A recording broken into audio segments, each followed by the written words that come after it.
नमस्कार साथियों, एक बार फिर से आप सभी का बहुत सारा स्वागत है लोधई क्लासेस के बीए प्लेटफॉर्म पर। आइए शुरुआत करते हैं एक और मॉडल पेपर की। दरअसल अब किसी बच्चों का 28 को और किसी का 30 तारीख को अब एमडीसी में एग्जाम होना शुरू हो चुका है। एमडीसी पेपर होगा तो वन बाय वन करके जितने भी एमडीसी में जितने भी सब्जेक्ट हैं उन सभी की मैं क्लासेस आज से कंटिन्यू कर रहा हूँ, स्टार्ट कर रहा हूँ। तो एक हमने आई थिंक कि फिजिकल एजुकेशन वाले एमडीसी वाले पेपर का हम पहले सेशन कर चुके हैं और आज मैं स्टार्ट करने वाला हूँ एनवायरमेंटल साइंस वाला। ठीक है ना। तो कॉन्सेप्ट ऑफ एनवायरमेंटल साइंस यानी पर्यावरण विज्ञान की अवधारणा वाला विषय जो आपके एमडीसी वाले सेक्शन में दिया गया है, उसके भी मैं आज 15 टॉप कैटेगरी के क्वेश्चन आपको देने जा रहा हूं। इन क्वेश्चनों की पूरी ईमानदारी से, पूरी श्रद्धा से, पूरी निष्ठा से आप लोग तैयारी कर लीजिए।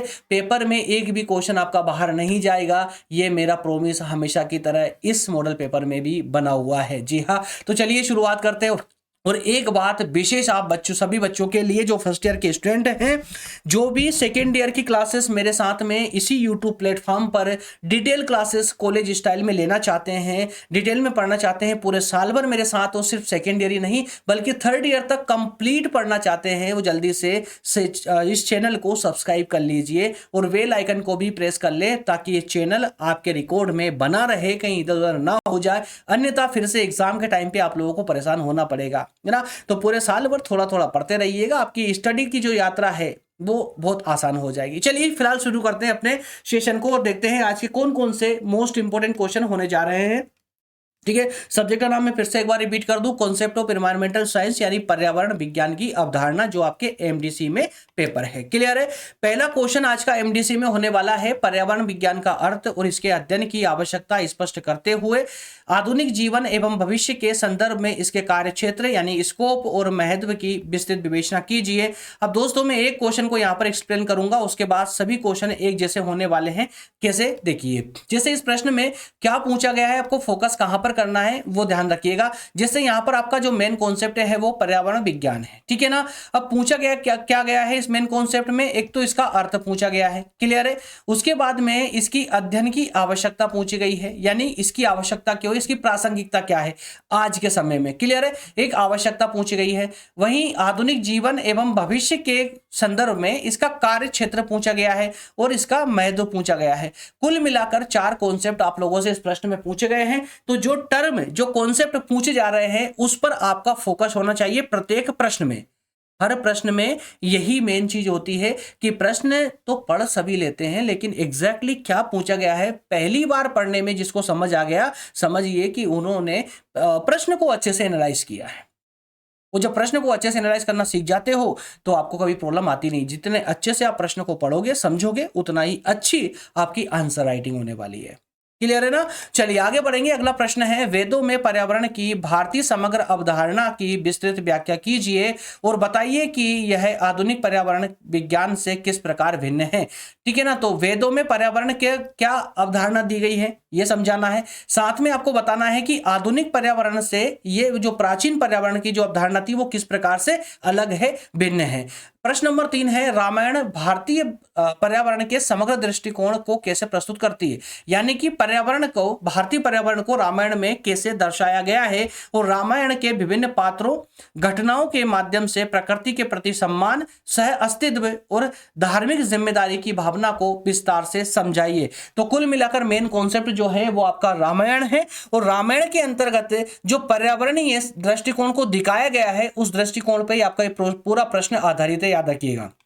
प्रश्न नंबर 4 है, मृदा प्रदूषण और इसके मुख्य कारण और जीवों तथा पर्यावरण पर इनके हानिकारक प्रभावों का विस्तार से वर्णन करें। तो मृदा प्रदूषण आपका मेन कॉन्सेप्ट हो जाएगा, उसकी टर्म हो जाएगी, इस प्रदूषण का कारण क्या है, जीव और पर्यावरण पर इसका प्रभाव क्या पड़ता है। क्लियर है। प्रश्न नंबर 5 को देखिए, पर्यावरण प्रदूषण को नियंत्रित करने के लिए हम व्यक्तिगत और सामाजिक और सरकारी स्तर पर क्या कर सकते हैं। तो पर्यावरण प्रदूषित ना हो इसके लिए हम व्यक्तिगत स्तर पर क्या कर सकते हैं, हम सामूहिक स्तर पर क्या कर सकते हैं और सरकारी स्तर पर सरकार क्या कर सकती है।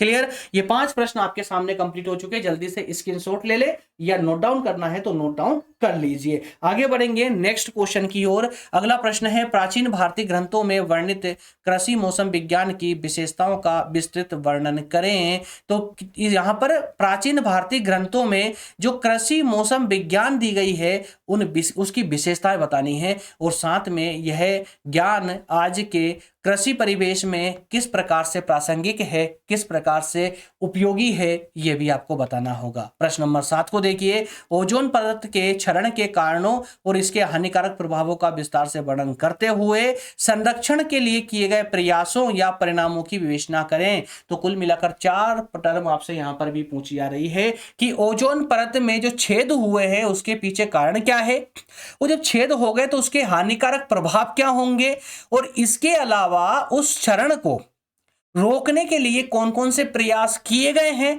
और उन प्रयासों का परिणाम क्या आया है। ये 4 टर्म आपसे इस प्रश्न में पूछी गई है। लेकिन एक बात आप विशेष ध्यान रखना, जरूरी नहीं है कि जो जैसे प्रश्न नंबर 7 में 4 टर्म आपसे पूछी गई है तो पेपर में भी चारों टर्म एक साथ आएगी, जरूरी नहीं है।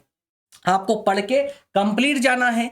वहां हो सकता है कि सिर्फ ओजोन परत के क्षरण के कारण ही पूछे और प्रभाव पूछ ले साथ में, इसके अलावा आगे के प्रयास वगैरह पूछे नहीं, या फिर हो सकता है सिर्फ प्रयास पूछ ले, परिणाम पूछ ले और कुछ ना पूछे। लेकिन आप कंप्लीट तैयार होकर के जाइए, फिर चाहे वो कुछ भी पूछे। जो प्रश्न मैं आपको दे रहा हूं उस प्रश्न की एक एक टर्म पर पूरी ईमानदारी से तैयारी करना दोस्तों, तभी मेरी जो गारंटी मिलती है ना वो एप्लीकेबल होगी, याद रखिएगा। चलिए प्रश्न नंबर 8 है, पर्यावरण शिक्षा के मुख्य उद्देश्यों को स्पष्ट करते हुए मानव जीवन और ग्रह की सुरक्षा से संबंधित इसके महत्व के 4 प्रमुख आयामों का वर्णन कीजिए।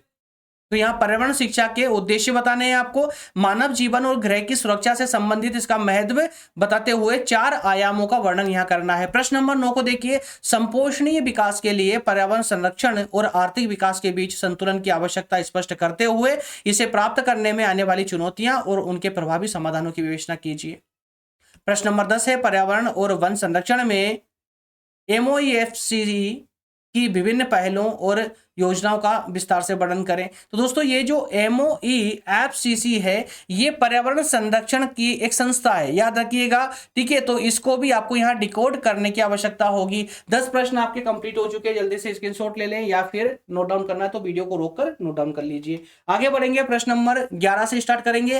राष्ट्रीय हरित अधिकरण जिसको NGT बोलते हैं, इसकी संरचना को समझाइए और भारत में पर्यावरण संरक्षण और सतत विकास के क्षेत्र में इसका योगदान बताइए। वही प्रश्न नंबर 12, संयुक्त राष्ट्र पर्यावरण कार्यक्रम की स्थापना के कारणों और इसकी वैश्विक भूमिका के महत्व की व्याख्या कीजिए। प्रश्न नंबर 13 है, international union for conservation of nature IUCN की भूमिका और इसके संगठन के बारे में विस्तार से बताइए। प्रश्न नंबर 14 है, world wild life fund WWF है ना, वो WWF वो वाला नहीं है, ये जानवरों की सुरक्षा के लिए है। तो वर्ल्ड वाइल्ड वाइफ फंड संरक्षण के लिए किस संपूर्ण संस्थान दृष्टिकोण का उपयोग करता है, यह क्यों महत्वपूर्ण है, यह सब आपको यहाँ बताना होगा। और आखिरी वाला प्रश्न है, राष्ट्रीय हरित अधिकरण यानी NGT की संरचना को बताते हुए भारत में पर्यावरण संरक्षण और सतत विकास के क्षेत्र में इसके योगदान की विवेचना कीजिए। तो कुल मिलाकर 15 प्रश्न आपके यहाँ दीर्घ उत्तरीय के कंप्लीट हो चुके हैं। जल्दी से स्क्रीनशॉट इसके भी ले लीजिए, वो प्रश्नों के आंसर निकालना अभी से शुरू कर दे। तो दोस्तों ये 15 प्रश्न आपके दीर्घ प्रकृति के कंप्लीट हो चुके हैं जो मैंने प्रोमिस किया था। और इसके अलावा अब 10 प्रश्न मैं आपको दूंगा लघु प्रकृति वाले, जो लघु और अति लघुत्री दोनों ही को कवर करेंगे। तो इसमें लघुत्री प्रश्नों में पहला प्रश्न है, पर्यावरण शब्द को परिभाषित करते हुए वेदों के आलोक में, इसको विशेष ध्यान रखिए ना, वेदों के आलोक में पर्यावरण और मानव के संबंधों की विवेचना करें। वहीं प्रश्न नंबर 2, प्राचीन भारत में पर्यावरण संरक्षण का मूल आधार क्या था। प्रश्न नंबर 3, भगवत गीता भारतीय पर्यावरण के समग्र दृष्टिकोण को कैसे प्रस्तुत करती है। प्रश्न नंबर 4, पंच महाभूतों की अवधारणा पर्यावरण के प्रति एक समग्र और धार्मिक दृष्टिकोण कैसे प्रस्तुत करती है।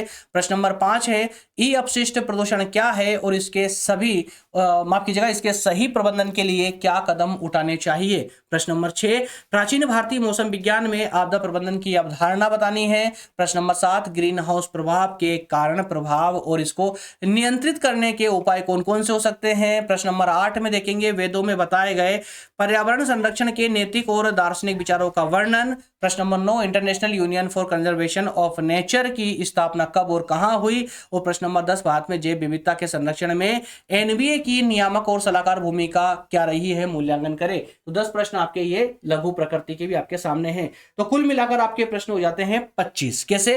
15 दीर्घ प्रकृति के और 10 लघु प्रकृति के, कुल मिलाकर 25 क्वेश्चन हो जाते हैं। अब आप चाहें तो इनके आंसर आप स्वयं से निकाल लें, और अगर आपके पास कोई सामग्री नहीं है निकालने की तो आप जो है हमारे आईएमपी क्वेश्चन आंसर नोट्स को भी प्राप्त कर सकते हैं, ले सकते हैं, जो पीडीएफ के रूप में मिलेगी और हिंदी माध्यम में मिलेगी, खास ध्यान रखिएगा, है ना। कैसे मिलेगी दोस्तों? तो इसके लिए आपको सब्सक्रिप्शन लेने की आवश्यकता होती है। अगर आप सिर्फ एक नोट से प्राप्त करना चाहते हैं, सिंगल नोट से आईएमपी क्वेश्चन आंसर के साथ में, तो उसके लिए आपको 99 रुपए का सब्सक्रिप्शन लेना होता है। और अगर आप ऑल सब्जेक्ट की नोट चाहते हैं तो उसके लिए 399 का सब्सक्रिप्शन लेना होता है, 399 रुपए का, है ना। मिलेगा कैसे? तो इस पेज का स्क्रीनशॉट ले लीजिए, जिनको सब्सक्रिप्शन लेना है सिर्फ उन्हीं के लिए इस पेज का स्क्रीनशॉट लें और इस नंबर पर व्हाट्सअप कर दीजिएगा। बाकी सब्सक्रिप्शन के बारे में आपको व्हाट्सएप पर समझा दी जाएगा। सेशन अगर आपके लिए हेल्पफुल रहा हो, अच्छा लगा हो और आगे भी आप मेरे साथ बने रहना चाहते हैं तो सेशन को लाइक जरूर करें। उसके बाद में आप चाहें तो चैनल को सब्सक्राइब करके बेल आइकन को प्रेस कर सकते हैं, अगर आप 3rd ईयर तक मेरे साथ में डिटेल में पढ़ना चाहते हैं तो। ओके फ्रेंड्स, मिलेंगे नेक्स्ट सेशन में, तब तक सुरक्षित रहें, स्वस्थ रहें और देखते रहें लोदाजी क्लासेस। एग्जाम की तैयारी करते रहें अच्छे से। अगले सेशन में मुझे कमेंट करके अभी बताइएगा कि अगला सेशन किस सब्जेक्ट पर आप देखना चाहते हैं, मैं तुरंत उस पर सेशन लाने का प्रयास करूंगा। लेकिन फिलहाल इस वीक यानी कि 30 तारीख तक, और मैं अभी फिलहाल तो आप लोगों को मॉडल पेपर ही दूंगा, लेकिन 30 के बाद में जून से न्यू बैचेस स्टार्ट होगी। अब कब से होगी वो मैं आपको बीच में अनाउंसमेंट करवा दूंगा। क्लियर है? मिलेंगे नेक्स्ट सेशन में। बहुत धन्यवाद, थैंक यू।